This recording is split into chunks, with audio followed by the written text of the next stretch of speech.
वर्षों की संसदीय यात्रा, उसका एक बार पुनः स्मरण करने के लिए और नए सदन में जाने से पहले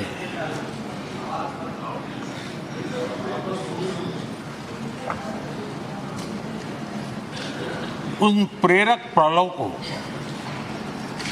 इतिहास की महत्वपूर्ण घड़ी को स्मरण करते हुए आगे बढ़ने का ये अवसर है। हम सब इस ऐतिहासिक भवन से विदा ले रहे हैं। आजादी के पहले ये सदन इंपीरियल लेजिस्लेटिव काउंसिल का स्थान हुआ करता था। आजादी के बाद ये संसद भवन के रूप में उसको पहचान मिली। ये सही है, इस इमारत के निर्माण करने का निर्णय विदेशी शासकों का था, लेकिन ये बात हम न कभी भूल सकते हैं और हम गर्व से कह सकते हैं इस भवन के निर्माण में पसीना मेरे देशवासियों का लगा था, परिश्रम मेरे देशवासियों का लगा था और पैसे भी मेरे देश के लोगों के।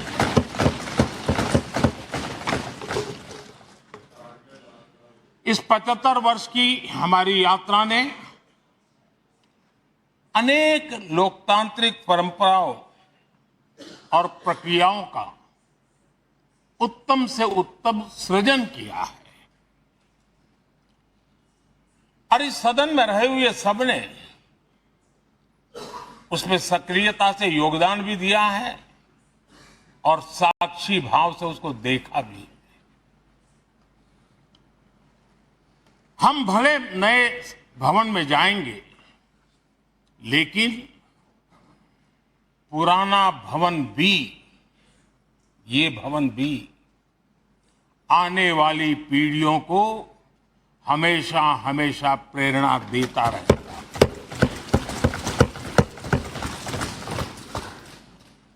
ये भारत के लोकतंत्र की स्वर्णिम यात्रा का एक महत्वपूर्ण अध्याय,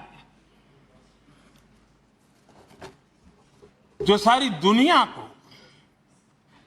भारत की रगों में लोकतंत्र का सामर्थ्य कैसे है, इसका परिचित कराने का काम इस इमारत से होता रहेगा। आदरणीय अध्यक्ष जी,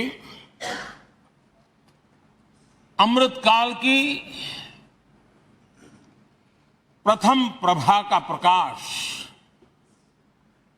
राष्ट्र में एक नया विश्वास, नया आत्मविश्वास,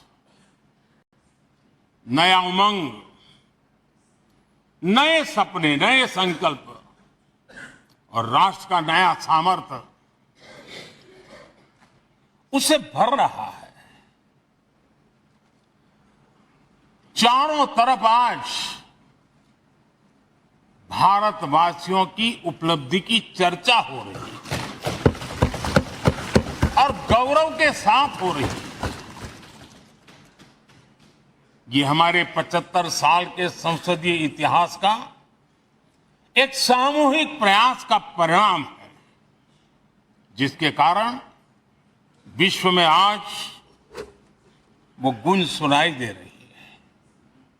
आदरणीय अध्यक्ष जी, चंद्रयान 3 की सफलता न सिर्फ पूरा भारत, पूरा देश अभिभूत है और इसमें भारत के सामर्थ्य का एक नया रूप, जो आधुनिकता से जुड़ा है, जो विज्ञान से जुड़ा है, जो टेक्नोलॉजी से जुड़ा है, जो हमारे वैज्ञानिकों के सामर्थ्य से जुड़ा है, जो 140 करोड़ देशवासियों के संकल्प की शक्ति से जुड़ा हुआ है, वो देश और दुनिया पर एक नया प्रभाव पैदा करने वाला है। ये सदन और इस सदन के माध्यम से मैं फिर एक बार देश के वैज्ञानिकों और उनके साथियों को कोटि कोटि बधाइयां देता हूं, उनका अभिनंदन करता हूं।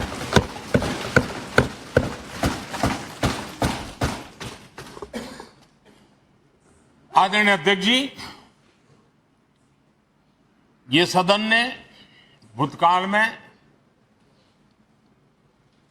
जब नेम की समिट हुई थी, सर्वसम्मति से प्रस्ताव पारित करके देश के इस प्रयास को सराहा था। आज G20 की सफलता को भी आपने सर्वसम्मति से सराहा है। मैं मानता हूं देशवासियों का आपने गौरव बढ़ाया है। मैं आपका आभार व्यक्त करता हूं। G20 की सफलता 140 करोड़ देशवासियों की है। ये भारत की सफलता है, किसी व्यक्ति की सफलता नहीं है, किसी दल की सफलता नहीं है।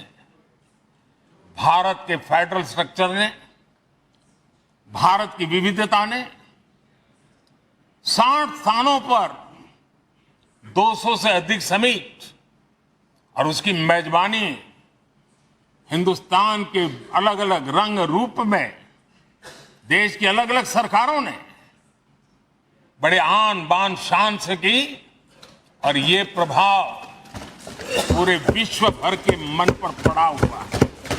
ये हम सबके सेलिब्रेट करने वाला विषय है, देश के गौरवगान को बढ़ाने वाला है। और जैसा आपने उल्लेख किया, भारत इस बात के लिए गर्व करेगा, जब भारत अध्यक्ष रहा उस समय अफ्रीकन यूनियन इसका सदस्य बना। मैं उस इमोशनल पल को भूल नहीं सकता जब अफ्रीकन यूनियन की घोषणा हुई और अफ्रीकन यूनियन के प्रेसिडेंट, उन्होंने एक इंटरव्यू में कहा कि मेरे जीवन में ऐसी पल थी, शायद मैं बोलते बोलते रो पड़ूंगा। आप कल्पना कर सकते हैं कि कितनी बड़ी अपेक्षा और आशाएं पूरी करने का काम भारत के भाग्य में आया। आदरणीय अध्यक्ष जी, भारत के प्रति शक करने का एक स्वभाव कई लोगों का बना हुआ है, और जब आजादी मिली तब से चल रहा है। इस बार भी यही था, कोई डिक्लेरेशन नहीं होगा, असंभव है। लेकिन ये भारत की ताकत है कि वह भी हुआ, और विश्व सर्वसम्मति से एक साझा घोषणा पत्र लेकर के, आगे का रोड मैप लेकर के यहां से प्रारंभ हुआ है। और अध्यक्ष जी, आपके नेतृत्व में, क्योंकि भारत की अध्यक्षता नवंबर के आखिरी दिन तक है, इसलिए अभी हमारे पास जो समय है उसका उपयोग हम करने वाले हैं। और आपकी अध्यक्षता में दुनिया भर के ये जो G20 के सदस्य हैं, P20 पार्लियामेंट के स्पीकर्स की एक समिट जैसे आपने घोषणा की, सरकार का आपके इस प्रयासों को पूरा समर्थन रहेगा, पूरा सहयोग रहेगा। आदरणीय अध्यक्ष जी, हम सबके लिए गर्व की बात है कि आज भारत विश्व मित्र के रूप में अपनी जगह बना पाया है। पूरा विश्व भारत में अपना मित्र खोज रहा है, पूरा विश्व भारत की मित्रता को अनुभव कर रहा है, और उसका मूल कारण है हमारे जो संस्कार है, वेद से विवेकानंद तक जो हमने पाया है। सबका साथ सबका विकास का मंत्र आज विश्व को हमें साथ लाने में जोड़ रहा है। आदरणीय अध्यक्ष जी, ये सदन से विदाई लेना एक बहुत ही भावुक पल है। परिवार भी अगर पुराना घर छोड़कर के नए घर जाता है तो बहुत सारी यादें कुछ पल के लिए उसको झकझोर देती है। और हम जब ये सदन को छोड़ के जा रहे हैं तो हमारा मन मस्तिष्क भी उन भावनाओं से भरा हुआ है, अनेक यादों से भरा हुआ है। खट्टे मीठे अनुभव भी रहे हैं, नोकझोंक भी रही है, कभी संघर्ष का माहौल भी रहा है और कभी इसी सदन में उत्सव और उमंग का माहौल भी रहा है। ये सारी स्मृतियां हमारे साथ हम सबकी साझी स्मृतियां हैं, ये हम सबकी साझी विरासत है और इसलिए इसका गौरव भी हम सबका साझा है।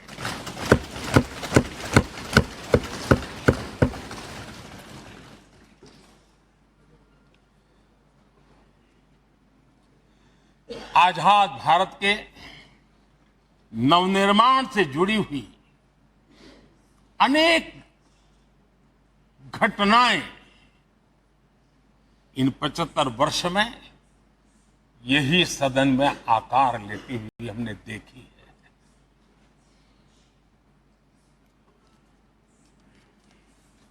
आज हम जब इस सदन को छोड़ करके नए सदन की ओर प्रस्थान करने वाले हैं, तब भारत के सामान्य मानवीय की भावनाओं को जहां जो आदर मिला है, सम्मान मिला है, उसकी अभिव्यक्ति का भी यह अवसर है। और इसलिए आदरणीय अध्यक्ष जी, मैं पहली बार जब संसद का सदस्य बना और पहली बार एक सांसद के रूप में इस भवन में मैंने प्रवेश किया तो सहज रूप से मैंने इस संसद भवन के डोर पक्ति पर अपना शीश झुका करके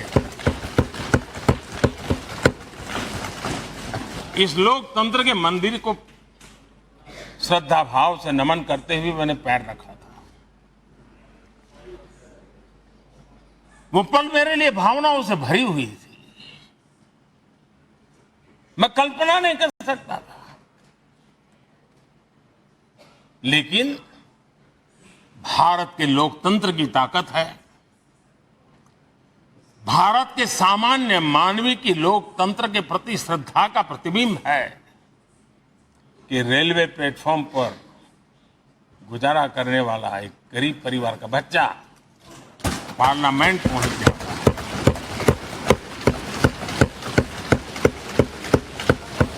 मैंने कभी कल्पना तक नहीं की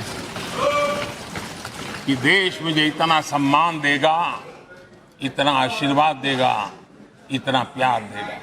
सोचा नहीं था अध्यक्ष जी। आदरणीय अध्यक्ष जी, हम में से बहुत लोग हैं जो संसद भवन के अंदर जो चीजें लिखी गई उसको पढ़ते भी रहते हैं, कभी कभी उसका उल्लेख भी करते हैं। हमारे यहाँ संसद भवन के प्रवेश द्वार पर एक छांदोग्य उपनिषद का एक वाक्य है, लोक द्वारम करके पूरा वाक्य है। उसका मतलब ये होता है कि जनता के लिए दरवाजे खोलिए और देखिए कि कैसे वो अपने अधिकारों को प्राप्त करती है। हमारे ऋषि मुनियों ने ये लिखा हुआ हमारे प्रवेश द्वार पर लिखा हुआ। हम सब और हमारे पहले जो यहां रहे हैं वो भी इस सत्यता के साक्षी है। आदरणीय अध्यक्ष जी, समय रहते जैसे जैसे वक्त बदलता गया, ये हमारे सदन की संरचना भी निरंतर बदलती रही है। और अधिक समावेशी बनती गई है। समाज के हर वर्ग का प्रतिनिधि विविधताओं से भरा हुआ इस सदन में नजर आता है। अनेक भाषाएं हैं, अनेक बोलियां हैं, अनेक पहरवेश हैं, अनेक खानपान है। सदन के अंदर सब कुछ है और समाज के सभी तबके के लोग, चाहे वो सामाजिक रचना के हो, चाहे आर्थिक रचना के हो, चाहे गांव या शहर के हो, एक प्रकार से पूर्ण रूप से समावेशी वातावरण सदन में पूरी ताकत के साथ जन सामान्य की इच्छा आकांक्षाओं को प्रकट करता रहा है। दलित हो, पीड़ित हो, आदिवासी हो, पिछड़े हो, महिलाएं हो, हर एक का धीरे धीरे धीरे योगदान बढ़ता चला गया है। आदरणीय अध्यक्ष जी, प्रारंभ में महिलाओं की सदस्य संख्या कम थी, लेकिन धीरे धीरे माताओं बहनों ने भी इस सदन की गरिमा को बढ़ाया है। इस सदन के गरिमा में बहुत बड़ा बदलाव लाने में उनका योगदान रहा है। आदरणीय अध्यक्ष जी, प्रारंभ से अब तक एक मोटा हिसाब लगाता था, करीब 7,500 से अधिक जनप्रतिनिधि दोनों सदनों में मिलाकर के योगदान दे चुके हैं। इतने सालों में 7,500 से करीब ज्यादा। इस कालखंड में करीब 600 महिला सांसदों ने भी इस सदन की गरिमा को बढ़ाया है, दोनों सदन की। और आदरणीय अध्यक्ष जी, आप जानते हैं कि इस सदन में आदरणीय इंद्रजीत गुप्ता जी 43 ईयर, अगर मेरी गलती नहीं हो तो 43 ईयर इस सदन में लंबा समय बैठ करके इस सदन के साक्षी बनने का उनको सौभाग्य मिला। और यही सदन है आदरणीय अध्यक्ष जी, जहां शकीकुर रहमान जी 93 की एज में भी सदन में अपना योगदान देते रहे, जबकि उनकी उम्र 93। और आदरणीय अध्यक्ष जी, ये भारत के लोकतंत्र की ताकत है कि 25 साल की उम्र की चंद्रमणि मुर्मू इस सदन की सदस्य बनी थी। सिर्फ 25 साल की उम्र की, सबसे छोटी उम्र की सदस्य बनी थी। आदरणीय अध्यक्ष महोदय, वाद विवाद, कटाक्ष, ये सब कुछ हम सब ने अनुभव किया है, हम सब ने इनिशिएट भी किया है, कोई बाकी नहीं है। लेकिन उसके बावजूद भी शायद जो परिवार भाव हम लोगों के बीच में रहा है, हमारे पहले की पीढ़ियों में भी रहा है, जो लोग प्रचार माध्यमों से हमारे यहाँ का रूप देखते हैं और बाहर निकलते ही हमारा जो अपनापन होता है, परिवार भाव होता है, वो एक अलग ही ऊंचाई पर ले जाता है। और ये भी इस सदन की ताकत है, एक परिवार भाव। और उसके साथ साथ हम कभी कड़वाहट पाल करके नहीं जाते हैं। हम उसी प्यार से सदन छोड़ने के कई वर्षों के बाद भी मिल जाए तो भी उस प्यार को कभी भूलते नहीं है, उस स्नेह भरे याद दिनों को भूलते नहीं है। वो मैं अनुभव कर सकता हूं। आदरणीय अध्यक्ष जी, हमारे पहले भी और वर्तमान भी हमने कई बार देखा है कि अनेक संकटों के बावजूद भी, अनेक असुविधाओं के बावजूद भी सांसद सदन में आए हैं और उन्होंने शारीरिक पीड़ा भी असह्य हो तो भी सदन में एक सांसद के रूप में, जनप्रतिनिधि के रूप में अपना कर्तव्य निभाया है। ऐसी अनेक घटनाएं आज हमारे सामने हैं। गंभीर गंभीर बीमारियों के बावजूद भी कोई व्हीलचेयर में आना पड़ा, किसी को डॉक्टरों को बाहर खड़े रख करके अंदर आना पड़ता, लेकिन सभी सांसदों ने कभी न कभी इस प्रकार से अपनी भूमिका निभाई। कोरोना काल हमारे सामने उदाहरण है। हर परिवार में रहता था कहीं बाहर जाए तो मौत को बुलावा न दे दे, उसके बावजूद भी हमारे माननीय सांसद दोनों सदन में कोरोना काल के इस संकट की घड़ी में भी सदन में आए, अपना कर्तव्य निभाया। हमने राष्ट्र का काम रुकने नहीं दिया। आवश्यकता पड़ी, डिस्टेंस रखना भी था और बार बार टेस्टिंग भी करना पड़ता था। सदन में आते थे लेकिन मास्क पहनना पड़ता था। बैठने की रचना भी अलग अलग की, समय भी बदले गए। हर चीज के साथ राष्ट्र का काम रुकना नहीं चाहिए, इस भाव से सभी सदस्यों ने इस सदन को अपने कर्तव्य का महत्वपूर्ण अंग माना, संसद को चलाए रखा। और मैंने देखा है कि इस सदन से इतना लगाव लोगों का रहता है कि पहले कभी हम देखते थे कोई 30 साल पहले सांसद रहा होगा, कोई 35 साल पहले रहा होगा, लेकिन वो सेंट्रल हॉल तो जरूर आएगा। जैसे मंदिर जाने की आदत होती है वैसे इनको सदन में आने की आदत है। इस जगह का लगाव बन जाता है, एक आत्मीय भाव से जुड़ाव हो जाता है। और ऐसे बहुत से पुराने लोग हैं जो आते जाते में मन करता है जरा चलो एक चक्कर काटते। आज उनका जनप्रतिनिधि के नाते दायित्व तो नहीं है, लेकिन भूमि के प्रति उनका लगाव हो जाता है। ये सामर्थ्य होता है इस सदन का। आदरणीय अध्यक्ष महोदय, आजादी के बाद बहुत बड़े बड़े विद्वान लोगों ने बहुत आशंकाएं व्यक्त की थी, पता नहीं देश का क्या होगा, चल पाएगा कि नहीं चल पाएगा, एक रहेगा कि बिखर जाएगा, लोकतंत्र बना रहेगा नहीं, 50। लेकिन इस देश की संसद की ताकत है कि पूरे विश्व को गलत सिद्ध कर दिया और ये राष्ट्र पूरे सामर्थ्य के साथ आगे बढ़ता रहा।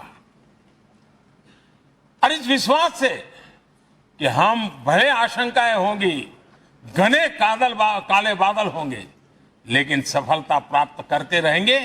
और ये हम सब लोगों ने, हमारी पुरानी पीढ़ियों ने मिलकर के इस काम को करके दिखाया है, इसका गौरवगान करने का ये अवसर है।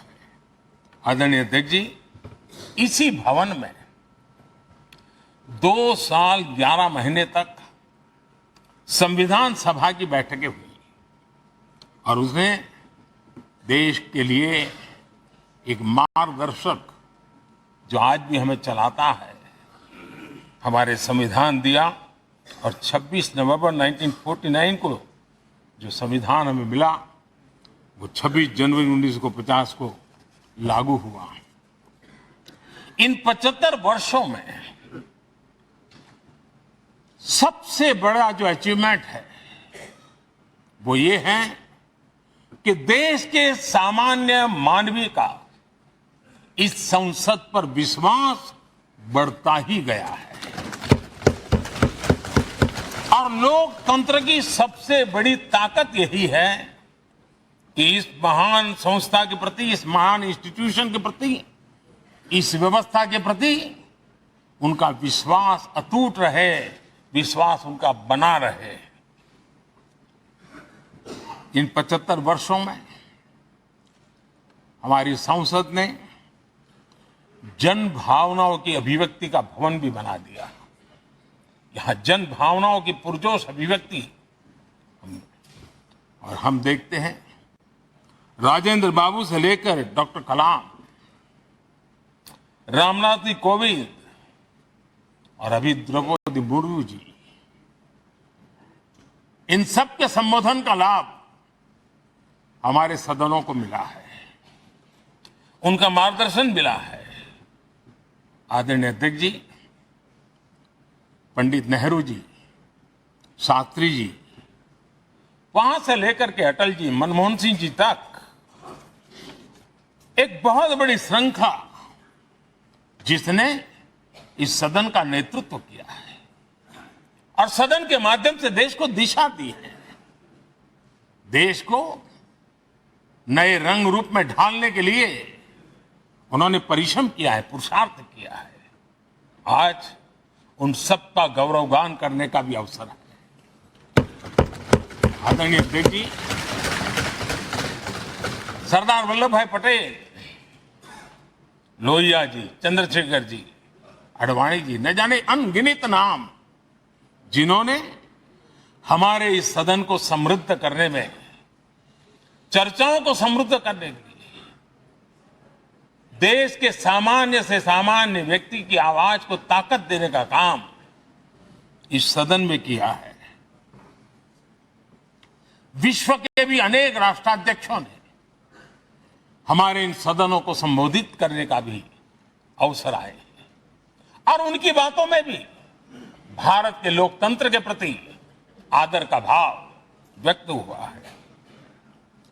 आदरणीय अध्यक्ष जी, उमंग उत्साह के पल के बीच भी कभी सदन की आंख से आंसू भी बहे। ये सदन दर्द से भर गया जब देश को 3 अपने प्रधानमंत्री उनको अपने कार्यकाल में ही खोने की नौबत आई, नेहरू जी, शास्त्री जी और इंदिरा जी। तब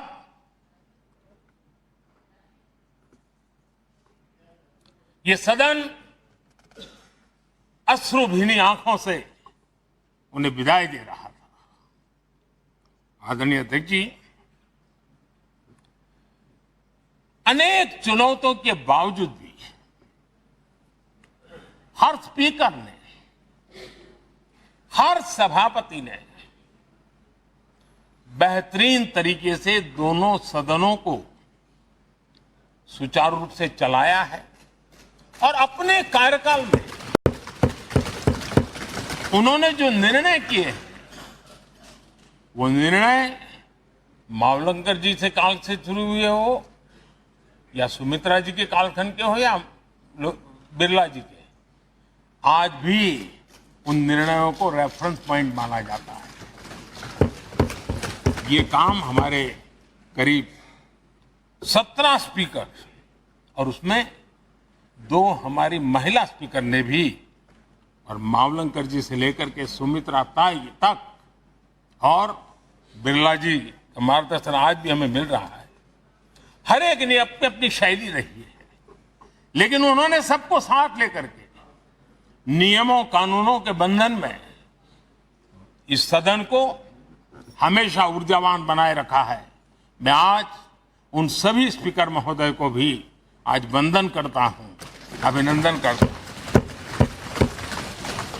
आदरणीय अध्यक्ष जी, ये सही है कि हम जनप्रतिनिधि अपनी अपनी भूमिका निभाते हैं, लेकिन सातत्यपूर्ण तरीके से हमारे बीच जो एक टोली बैठती है उनकी भी कई पीढ़ियां बदल गई है। कभी कागज लेके दौड़ के आते हैं, उनका भी योगदान कम नहीं है।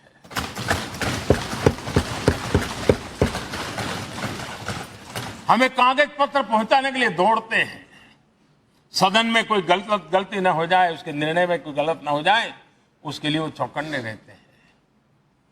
जो काम इनके द्वारा हुआ है उसने भी सदन के क्वालिटी ऑफ गवर्नेंस में तेजी लाने में बहुत बड़ी मदद की है। मैं उन सभी साथियों का और इनके पूर्व में जो रहे हैं उनका भी हृदय से अभिनंदन करता हूं। इतना ही नहीं, सदन मतलब ये खंड ही नहीं है, इस पूरे परिसर में अनेक लोगों ने, किसी ने हमें चाय पिलाई होगी, किसी ने पानी पिलाया होगा, किसी ने रात रात चली हुई सदन को किसी को भूखा पेट रहने नहीं दिया होगा। कई प्रकार की सेवाएं की होगी। किसी ने, माली ने इसके बाहर के एनवायरनमेंट को संभाला होगा, किसी ने इसकी सफाई की होगी। न जाने कितने ही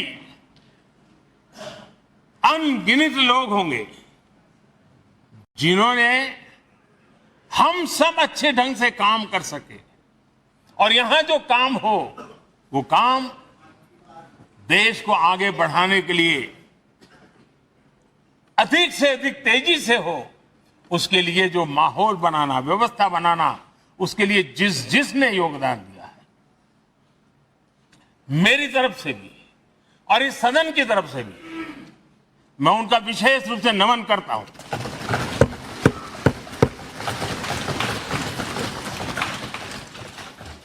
आदरणीय अध्यक्ष जी, लोकतंत्र का ये सदन, आतंकी हमला हुआ, पूरे विश्व में यह आतंकी हमला एक इमारत पर नहीं था, ये मदर ऑफ डेमोक्रेसी एक प्रकार से हमारी जीवात्मा पर यह हमला था।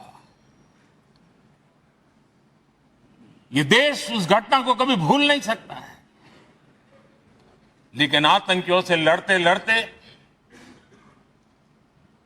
सदन को बचाने के लिए और हर सदस्य को बचाने के लिए जिन्होंने अपने सीने पर गोलियां झेली, आज मैं उनको भी नमन करता हूं। हमारे बीच नहीं है, लेकिन उन्होंने बहुत बड़ी रक्षा की है। आदरणीय अध्यक्ष जी, जब आज हम इस सदन को छोड़ रहे हैं, तब मैं उन पत्रकार मित्रों को भी याद करना चाहता हूं जिन्होंने जीवन में,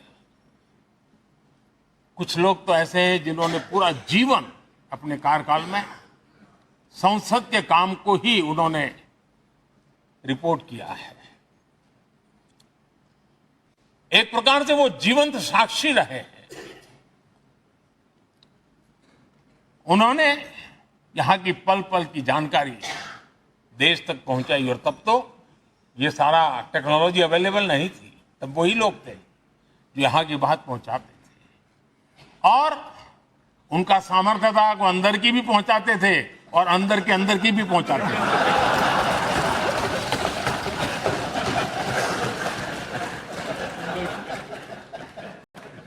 और मैंने देखा कि ऐसे पत्रकारिता जिन्होंने संसद को कवर किया, शायद उनके नाम जाने नहीं जाते होंगे, लेकिन इनके काम को कोई भूल नहीं सकता है। और खबरों को लिए नहीं, भारत की इस विकास यात्रा को संसद भवन से समझने के लिए उन्होंने अपनी शक्ति खपा दी थी। आज भी पुराने जो पत्रकार मित्र मिल जाते हैं और जिन्होंने कभी संसद को कवर किया हो, तो ऐसी अननोन चीजें बताते हैं जो उन्होंने अपनी आंखों से देखी होती है, कान से सुनी होती है, जो अचरज करने वाली होती है। यानी एक प्रकार से जैसी ताकत यहां की दीवारों की रही है, वैसा ही दर्पण उनकी कलम में रहा है, और उस कलम ने देश के अंदर संसद के प्रति, संसद सदस्यों के प्रति एक अहोभाव का भाव जगाया है। मैं आज, कई पत्रकार बंधु होंगे जो रहे नहीं होंगे, लेकिन मेरे लिए जैसा ये सदन छोड़ना भावुक पल है, मैं पक्का मानता हूं इन पत्रकार बंधुओं के लिए भी ये सदन छोड़ना उतना ही भावुक पल होगा, क्योंकि इनका लगाव हमसे भी ज्यादा रहे। कुछ तो पत्रकार ऐसे होंगे जो हम लोगों की टर्म से भी है, उन्होंने काम किया होगा। आज उनके उस महत्वपूर्ण लोकतंत्र की ताकत बनने के लिए, योगदान देने के लिए भी याद करने का अवसर है। आदरणीय अध्यक्ष जी,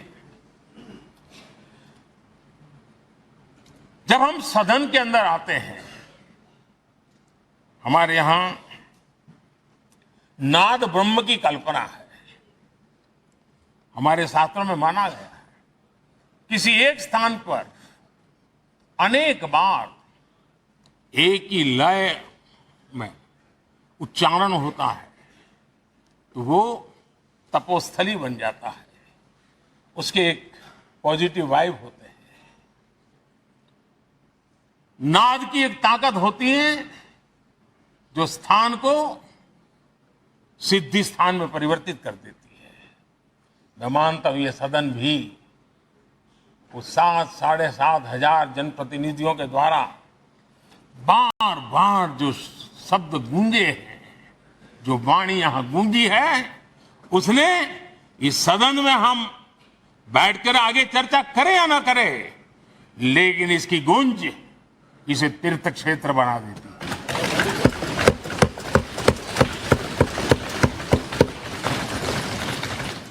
एक जागृत जगह बन जाती है और लोकतंत्र की प्रति श्रद्धा रखने वाला व्यक्ति आज से 50 साल के बाद भी जब यहां देखने के लिए भी आएगा तो उसे उस गूंज की अनुभूति होगी कि कभी भारत की आत्मा की आवाज यहां पर गूंजती थी। और इसलिए अध्यक्ष महोदय,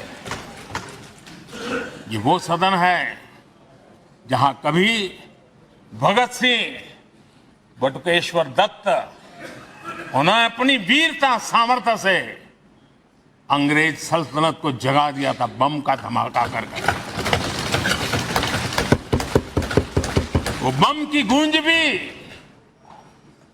जो देश का भला चाहते हैं उनको कभी सोने नहीं देती। आदरणीय अध्यक्ष जी, ये वो सदन है जहां पंडित जी को इसलिए भी याद किएगा, अनेक बातों के लिए याद करेगा, लेकिन हम जरूर याद करेंगे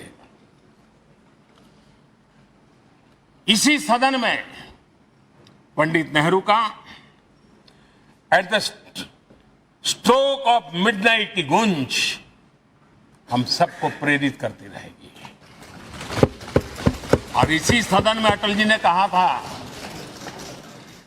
वो शब्द आज भी गूंज रहे हैं इस सदन में, सरकारें आएगी जाएगी, पार्टियां बनेगी बिगड़ेगी, लेकिन ये देश रहना चाहिए।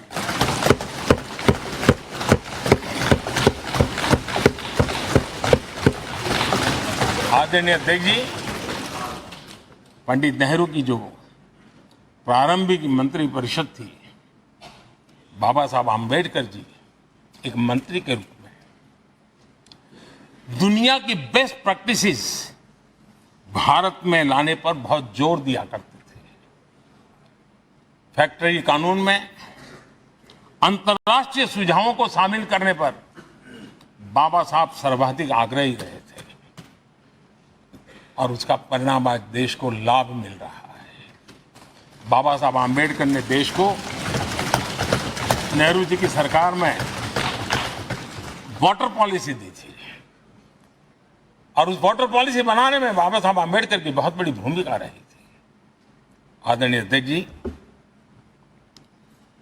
हम ये जानते हैं कि भारत में बाबा साहब आम्बेडकर एक बात हमेशा कहते थे कि भारत में सामाजिक न्याय के लिए भारत का औद्योगिकरण होना बहुत जरूरी है, क्योंकि देश के दलित पिछड़ों के पास जमीन ही नहीं है, वो क्या करेगा? औद्योगिकरण होना चाहिए। और बाबा साहब इस बात को मान करके डॉक्टर श्यामा प्रसाद मुखर्जी, जो पंडित नेहरू के मंत्री थे, उन्होंने इस देश में और पहले वाणिज्य मंत्री के रूप में और उद्योग मंत्री के रूप में उन्होंने इंडस्ट्री पॉलिसी इस देश में लाई थी। आज भी कितनी ही इंडस्ट्री पॉलिसी बने, लेकिन उसकी आत्मा वही होती है जो पहली सरकार के थी और उनका भी बहुत बड़ा अहम योगदान रहा था। आदरणीय अध्यक्ष जी, लाल बहादुर शास्त्री जी ने 65 के युद्ध में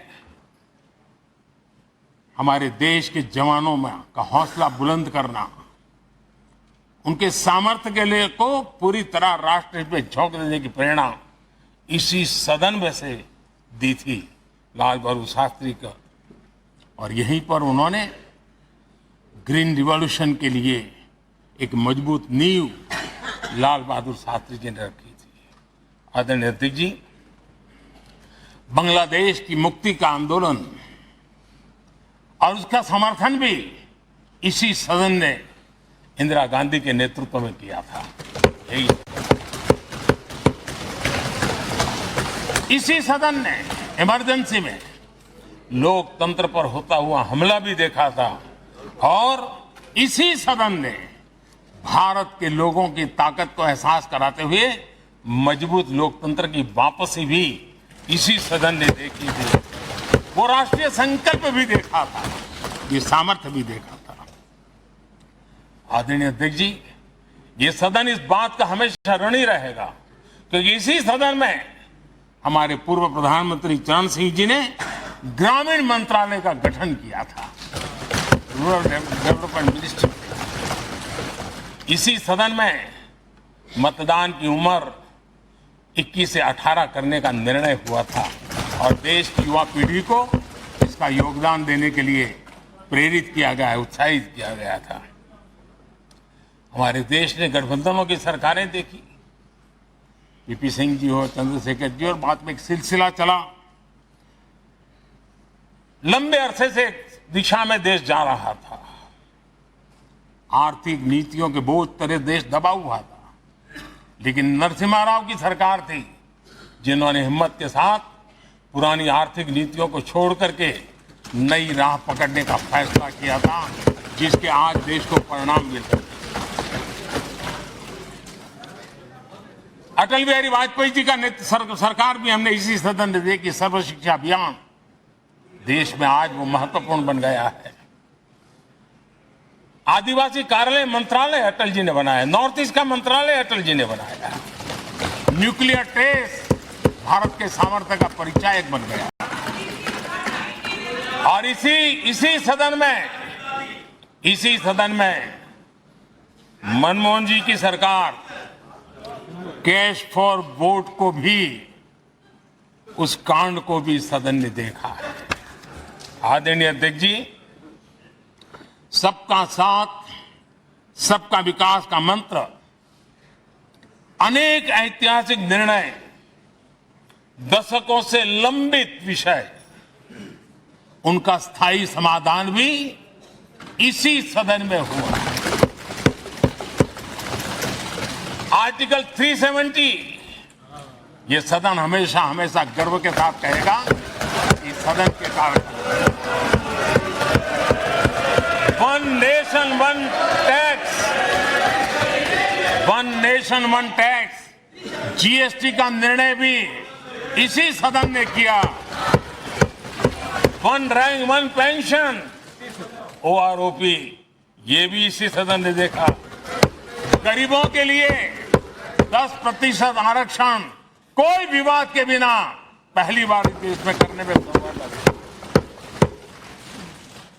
आदरणीय अध्यक्ष जी, भारत के लोकतंत्र में तमाम उतार चढ़ाव हमने देखे और ये सदन लोकतंत्र की ताकत है, लोकतंत्र की ताकत की साक्षी है, जन विश्वास का एक केंद्र बिंदु रहा है।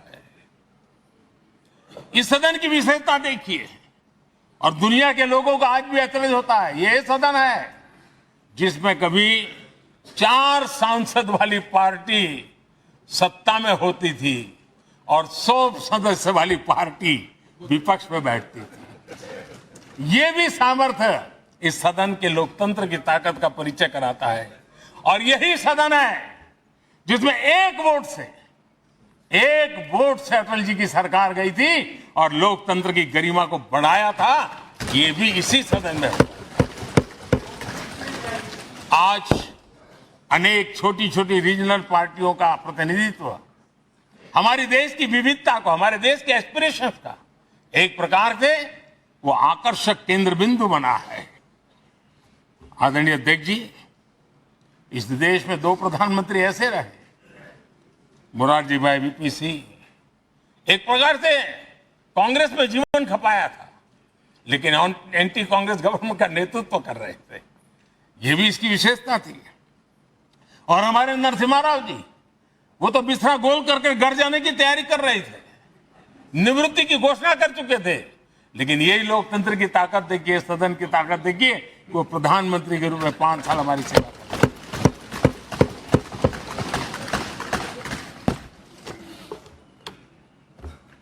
आदरणीय अध्यक्ष जी,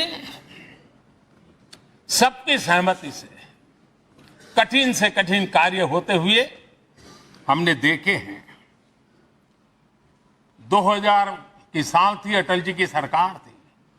इसी सदन ने 3 राज्यों का गठन सर्व स्वीकृति से किया और बड़े उमंग उत्साह से किया। जब छत्तीसगढ़ की रचना हुई तो उत्सव छत्तीसगढ़ ने भी मनाया, उत्सव मध्य प्रदेश ने भी मनाया। जब उत्तराखंड की रचना हुई तो उत्सव उत्तराखंड ने भी मनाया, उत्सव उत्तर प्रदेश ने भी मनाया। जब झारखंड की रचना हुई तो उत्सव झारखंड ने भी मनाया, उत्सव बिहार ने भी बताया। ये हमारे सदन का सामर्थ्य, सब सहमति का वातावरण बना करके। लेकिन कुछ कड़वी यादें वो भी हैं कि तेलंगाना के हक को दबोचने के लिए भारी प्रयास हुए, खून की नदियां भी बही और बनने के बाद न तेलंगाना उत्सव मना पाया, न आंध्र उत्सव मना पाया। एक कटुता के बीज बो दिए गए। अच्छा होता उसी उमंग और उत्साह के साथ हम तेलंगाना का निर्माण करते तो एक नई ऊंचाई पर आज तेलंगाना पहुंच चुका होता। आदरणीय अध्यक्ष जी, संविधान सभा ने, आदरणीय अध्यक्ष जी, इस सदन की परंपरा रही है।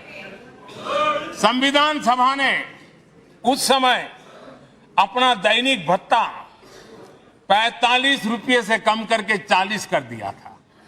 उनको लगा हमें इसको कम करना चाहिए। आदरणीय अध्यक्ष जी, यही सदन है कैंटीन में मिलने वाली सब्सिडी, जो बहुत कम पैसे में खाना मिलता था, इसी सदस्यों ने उस सब्सिडी को भी खत्म कर दिया और पूरा पैसा देकर के अब कैंटीन में खाते हैं। आदरणीय अध्यक्ष जी, कोरोना काल में जब जरूरत पड़ी तो यही सांसद जिन्होंने एमपी लेड फंड को छोड़ दिया और देश को इस संकट की घड़ी में मदद करने के लिए आगे आए। इतना ही नहीं, कोरोना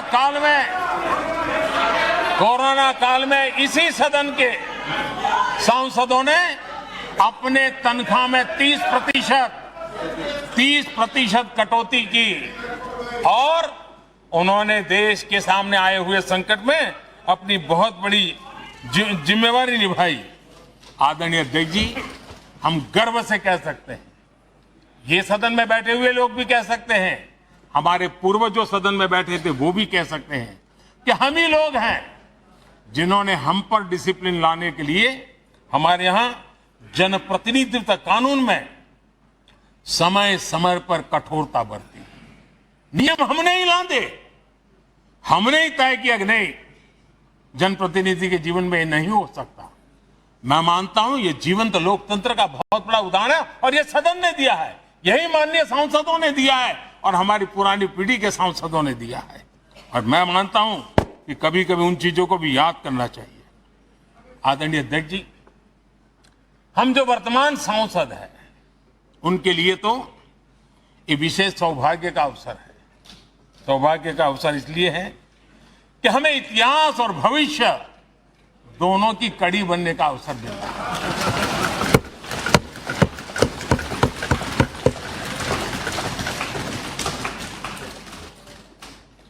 कल और आज से जुड़ने का हमें अवसर मिल रहा है और आने वाली कल निर्माण करने का एक नया विश्वास, नया उमंग, नए उत्साह के साथ हम यहां से विदाई लेने वाले हैं।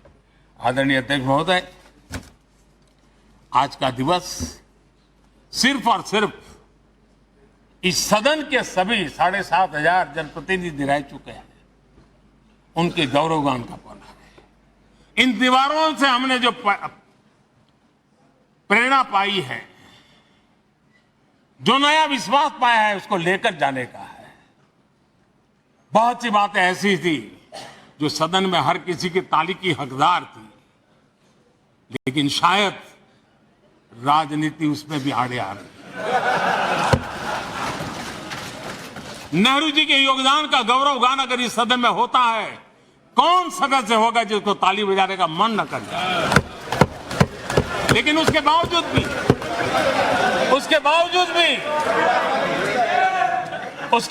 भी देश के लोकतंत्र के लिए बहुत जरूरी है हम सब ने अपने यहां सोच लें। आदरणीय अध्यक्ष जी, मुझे पूरा विश्वास है कि आपके मार्गदर्शन में और इस अनुभवी माननीय सांसदों के सामर्थ्य से हम नई संसद में जब जाएंगे तो नए विश्वास के साथ जाएंगे। मैं फिर एक बार आज पूरा दिवस आपने इन पुरानी स्मृतियों को ताजा करने के लिए दिया, एक अच्छे वातावरण में सबको याद करने का मौका दिया। इसके लिए मैं आप सबका आपका हृदय से आभार व्यक्त करता हूं और मैं सभी सदस्यों से आग्रह करूंगा कि अपने जीवन की ऐसी मधुर यादों को यहां हम जरूर व्यक्त करें ताकि देश तक पहुंचे कि सचमुच में ये हमारा सदन, ये हमारे जनप्रतिनिधियों की गतिविधि सच्चे अर्थ में देश को समर्पित है, इसका भाव लोगों के तक पहुंचे। इसी एक अपेक्षा के साथ मैं फिर एक बार इस धरती को प्रणाम करता हूं, इस सदन को प्रणाम करता हूं। भारत के मंदिरों से बनी हुई हर एक दीवार के हर एक एक ईंटे को प्रणाम करता हूं और पिछले 75 साल में भारत के लोकतंत्र को नया सामर्थ्य शक्ति देने वाले हर गुंज को, उस नाद ब्रह्म को नमन करते हुए मेरी वाणी को विराम कर देता हूं। बहुत बहुत धन्यवाद।